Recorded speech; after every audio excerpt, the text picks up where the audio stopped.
Hey man, it's me, the annoying gamer, and today we are going to be playing TNO. But no, it's place of R. That's right, we're playing Thousand Week Reich. I know you guys asked for a TNO video, but like I said before, I wanted to make this video for a while. I'm going to be playing Serbia or the Government of National Salvation. Alright, looks like so far we have a pretty pathetic army. Now it's time to select some generals, and we have some pretty decent generals, probably because we've been fucking fighting partisans for like 10 years now, but it's just. Alright, time for some research and assigning ministers. And hold on just a second. And for God and fatherland, indeed. Hopefully, I won't regret that later on. Now, as you can imagine, the Serbian economy after being occupied by Nazi Germany after World War II is complete dog shit. So we at least have to put a few sprinkles on it to make it appear better. So, getting the national syndicates done out of the way, and we can have to deal with the SS Ordnungsstaat, but not. Yeah, can't tell if we have a government of national salvation. So, looks like so far we have been pretty pathetic so far. So now, since Germany technically doesn't control us anymore, we have to deal with the partisans ourselves, and of course the SS Ordnungsstaat, but not raiders. But we have a river line, so we can easily defeat them with our shitty military with militias and security forces. Now the French Civil War is going on, but that's not exactly important to us. Now it's time to win over the hearts and minds of Nice. I guess it's very nice then. But now, as for the military status, we are doing better than we have been doing ever. Partisans are low, the Chetniks are low, and we are high. Literally, I'm fucking high on weed right now. But seriously, not really, but just like those egg prices. The bastard is dead. Oh well, who cares really? Now for the state vision at Panchevo. What a waste of resources. Really, somehow we are managing our resources better. Well, fucking shit. Our leader's dead. We got Tanashi Denis as our leader, although I imagine the dude's only an interim emergency leader. Damn it, the Chetniks revolted. I thought we had weakened both them and the government and partisans. We need all the support we can get. Now we need to consolidate the government.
Death of Draza Mihailovich.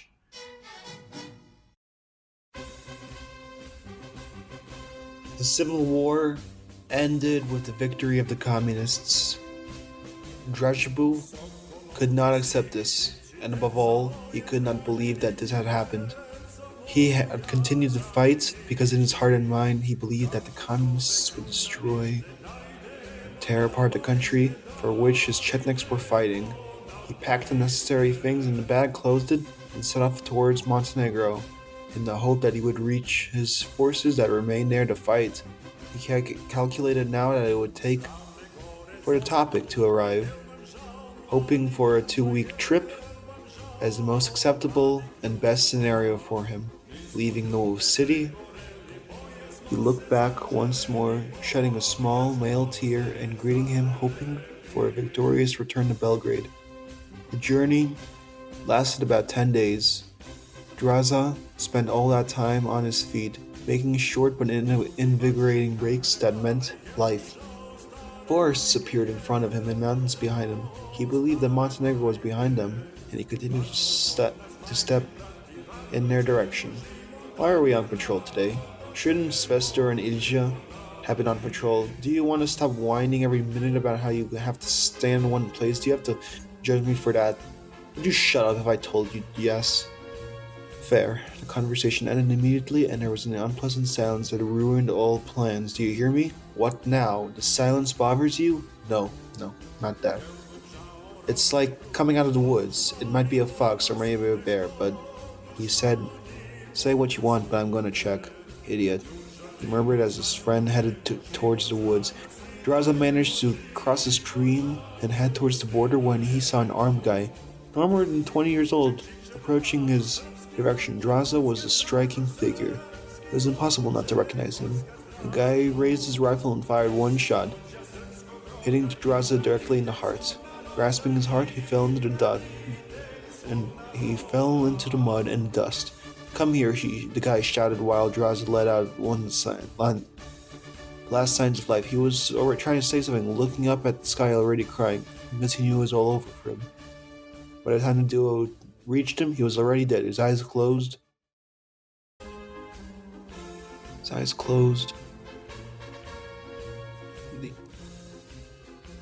What the fuck? His eyes closed, his mouth too. He laid still, yet remembered when he fought for Dusty, Muddy, and Bloody. They dragged him to the hill, and I was right next to the patrol house. They took shovels with him and started digging a hole. Bury him upright, right? Bury him like that, and then we'll leave some space somewhere near the end. Put that fox we killed by mistake in that hole. You're not clear to me sometimes. Throwing Draza like a dead animal into that hole. Lumps of earth and sand covered his lifeless body until his weeping face, covered in blood, could not be seen. Draza's grave was never found, or this duo had forgotten where they had buried him. Well, looks like he wasn't killed by the communists, but his own men. He wasn't even fighting the communists. He was fighting some fascists. Now we have to deal with the apostles. Although they seem pretty fringe, who the hell would be an esoteric Nazi who's Serbian at this time, in this timeline? Let's focus on Tito's partisans, Dmitry Lehotovich. Our leader is dead. A new order is rising. The new order. Born on April 13th, 1906 in the Mashva district in the village of Klinje, Strahinogenis was an ordinary child who frequently abused animals for fun, too young to participate in the First World War.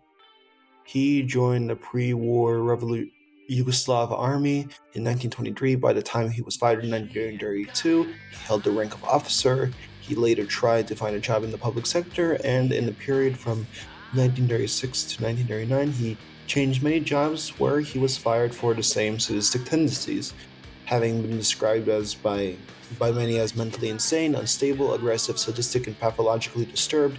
Janic reached the position of mayor of Kragujevac in 1941, but due to his over-aggressive policy and behavior, he was fired on the orders of the intervention of the Germans. He was fired on the orders of Milan Nedic and arrested. It wasn't until the intervention of the Germans that he was released and transferred to Leskovo. After his release, the Germans decided him to form the Belgrade Secret Police in 1942, also known as the 1st Belgrade Special Combat Detachment, or as Janic called it, the Belgrade Gestapo. taught by the Germans, Janic fantasized about overthrowing Nadish and becoming the leader of a national socialist Serbian state, and he finally got his wish. We'll see. The death of Dmitry Likhotovich. Janic stood in front of the doorway of Likhotovich's office with his men by his side. "All right, when I give the signal, open fire on the windows," he said lightly, putting his bands behind her back. "Sad," he said after 10 minutes of silence, and the bursts began to cut the glass. Breaking through the walls of the office, Janic watched in the background with a smile. Likhotovich was in his office during the attack and pulled out his gun, which he managed to keep since the end of the Civil War. Janic and the guards managed to break through the corridor of the presidency, although no one offered any resistance except for some Spore militia. Janic managed to overpower them, skillful since his days in the special department of the Belgrade Gestapo. Strahina's forces began to storm every room they came across and killed everyone who didn't surrender. Likhotovich had informed his Zbor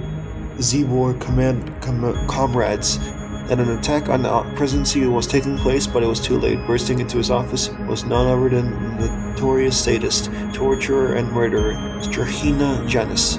"Oh dear God," he said, "all it took was one shot, and Zbor's rule had ended right there." And with it, Janic secured his power.